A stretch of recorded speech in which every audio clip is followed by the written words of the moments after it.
सरकारी तंत्र और पुलिस तंत्र द्वारा जो राक्षसी कृत्य करने वाले लोग हैं, जो हत्यारे हैं, उनको निर्लज तरीके से बचाने की कोशिश की जाती है। 2014 से देश में एनडीए गवर्नमेंट का शासन आया,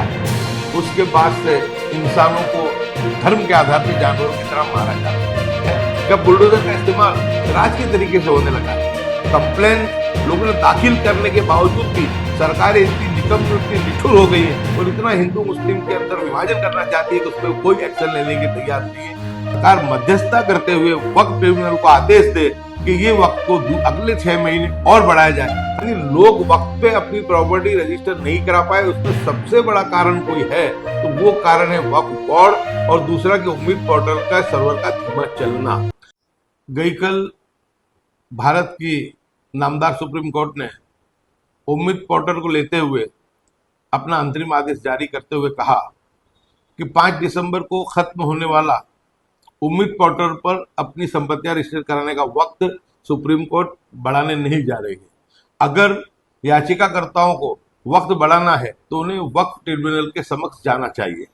मैं मानता हूं कि ये बहुत ही गंभीर बात है, क्योंकि 6 महीने का वक्त दिया गया था कि हम हमारी वक्त प्रॉपर्टियों को, जो हमारे कब्रिस्तान है, हमारी मसाजिद है, दरगाह है, मसाजिद है, उनको रजिस्टर कराने के लिए कहा गया था। लेकिन कुछ कमजोरी हम लोगों ने भी दिखाई कि हम उसको वक्त पे रजिस्टर नहीं करा पाए। आज लाखों की तादाद में प्रॉपर्टी रजिस्टर होने से बाकी है और कुछ जो गलतियां थी वो सरकार की भी रही कि जिस तरीके से वक्फ बोर्ड ने अपना जो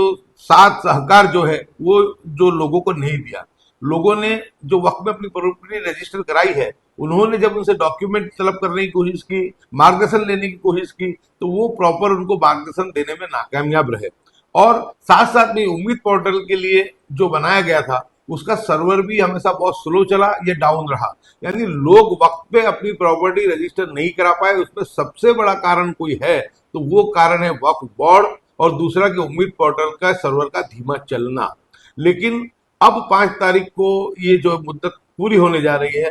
तो सरकार की तरफ से जो प्रावधान है उसमें प्रॉपर्टियों को सरकार के हस्तगत करना,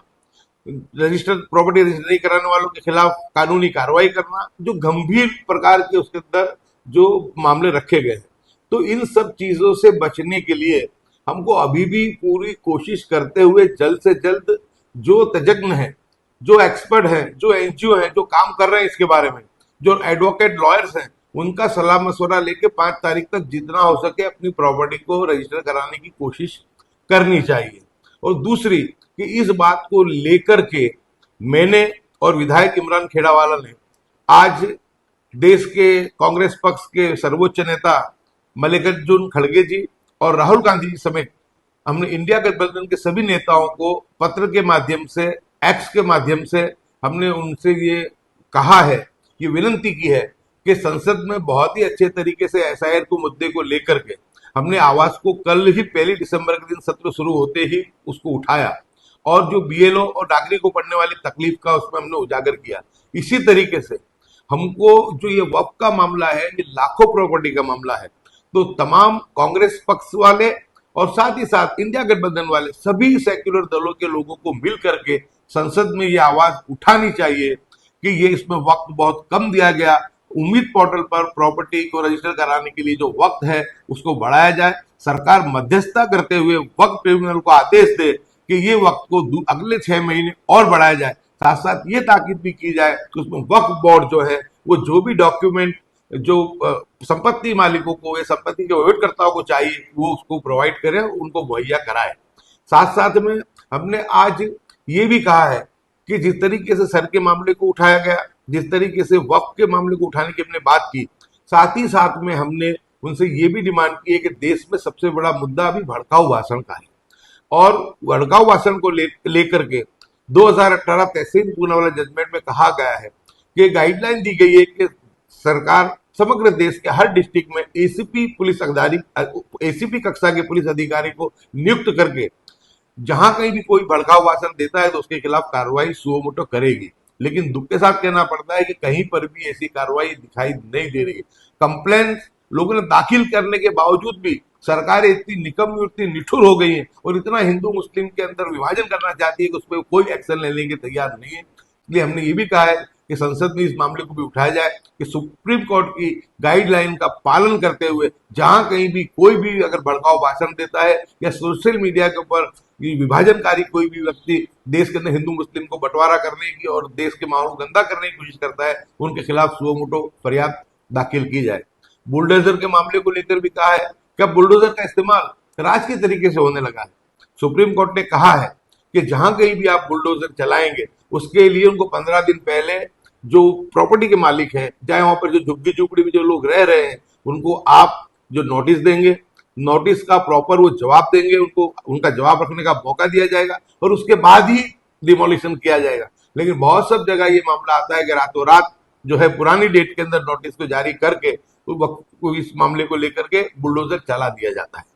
तो ये बहुत ही गंभीर मामला है, संवैधानिक और लोगों के अधिकारों का हनन है। ये जिस तरीके से ये बुलडोजर चलाया जा रहा है इस पर रोक लगनी चाहिए और संवैधानिक तरीके से जो लोग 2010 के पहले जिस झुग्गी झोपड़ी में रहते हैं उनके पास अगर पुरावे और आधार है तो उनकी पूरी जांच पड़ताल करने के बाद सरकार को ये नीति लागू करनी चाहिए, जो नीति अहमदाबाद में गुजरात में लागू की गई थी कि 2010 तक जो लोग जहां पर रहते थे वो अपने डॉक्यूमेंट अगर मुहैया कराते हैं तो उनको वैकल्पिक व्यवस्था दी गई थी। जैसे जब अहमदाबाद के रिवरफ्रंट का मामला आया उस वक्त में भी इस मामले को लेकर के यहाँ पर लोगों को वैकल्पिक व्यवस्था दी गई थी। इसी तरीके से आज गिर सोमनाथ, बेट द्वारका, जूनागढ़, अहमदाबाद का चंडोला तालाब, ओढ़व, इन बहुत सब जगह पे ये मामले बुलडोजर के बने हैं। ये तमाम लोगों को पहले वैकल्पिक व्यवस्था देने की सरकार जो है पूरी कोशिश करे, नीति बनाए, मानवता के आधार पे इस बात को लेकर के भी संसद में आवाज उठानी चाहिए कि गरीब लोगों को सिर्फ ईश्वर अल्लाह के भरोसे न छोड़ते हुए उनको वैकल्पिक व्यवस्था दी जाए। उसके बाद ही कहीं पर भी अगर गैर संवैधानिक या गैर कानूनी तरीके से कोई प्रॉपर्टी बनी है तो उसको बुलडोज किया जाए। तीसरी बात हमने उसमें ये भी रखी, वर्शिप एक्ट 1991 में संसद ने पारित किया था। उसमें कहा गया है कि जो 1947 की जो प्रॉपर्टी है, जिस धर्म की है, जिस मजहब की है, उसको यथावत स्थिति में रखा जाएगा और उसी का मालिकाना हक उसी धर्म उसी समाज के लोगों का रहेगा। लेकिन इतना प्रावधान होने के बावजूद भी आज अजमेर दरगाह हो या फिर सामने से अगर हम ले लें तो जिस तरीके से संभल की मस्जिद का मामला आया, बनारस में मामला आया, यानी हर जगह पे इस चीज का उल्लंघन करा जा रहा है और जो नफरती चिंटू है नफरत फैलाने के लिए ये गैर संवैधानिक तरीके का इस्तेमाल कर रहे हैं। तो संसद में ये मांग की जाए कि जो 1991 का वर्शिप एक्ट है उसको सख्ताई से लागू किया जाए। जिस तरीके से 2014 से देश में एनडीए गवर्नमेंट का शासन आया उसके बाद से इंसानों को धर्म के आधार पर जानवरों की तरह मारा जा रहा है,